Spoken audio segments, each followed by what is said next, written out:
This is perfect. This is perfect. Nicely.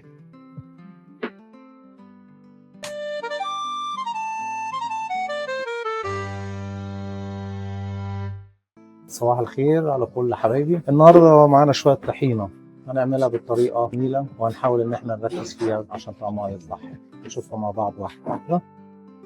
طبعا دي طحينه صادقه يعني مش زي اللي هي مثلا بتتعمل ان بتحط عليها حاجات تانية، لا دي فعلا عجينه سمسم، عشان كده هنلاقيها بتحتاج ضرب كتير يعني.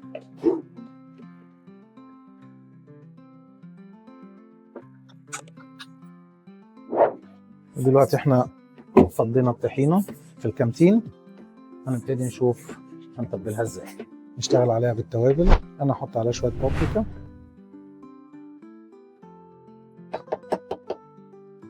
ودي رغبه اختياري، سبيس كومن،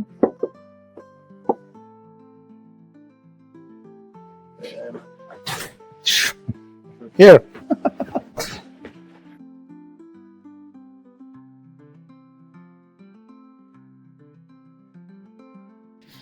وبعد كده هبتدي انزل بزيت زيتون وانزل بعصير ليمون بالقشر بتاعه. يعني انا عملت السيست الاول، خدت السيست بتاع الليمون وبعد كده عصرت الليمون الفريش. بعد كده هنزل بملح، وبعد كده هنزل بخل عنب مش كتير مع الليمون برضو.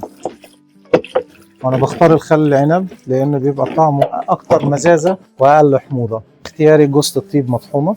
وبعد كده هنزل بفلفل اسمر، هو المفروض يبقى فلفل ابيض لو انا عايز احافظ على اللون، لكن انا مش هحافظ على اللون المره دي. بعد كده هنزل بعجينه الثوم، بعد كده هنزل بميه دافيه عشان انا الطحينه اللي شغال عليها طحينه تقيله وصادقه، فعشان كده بتحتاج تخفف ميه. وبعد ما نزلت عليها بالميه السخنه عشان اخفها شويه هبتدي اعمل لها ميكس او اضربها في الخلاط، وهي دي الطحينه. وبعد ما نزلت بكل المكونات هبتدي اطحنها واحده واحده.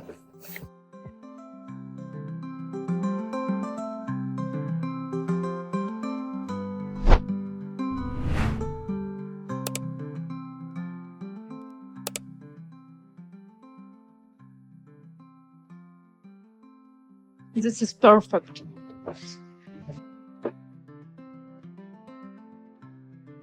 This is perfect. Nicely.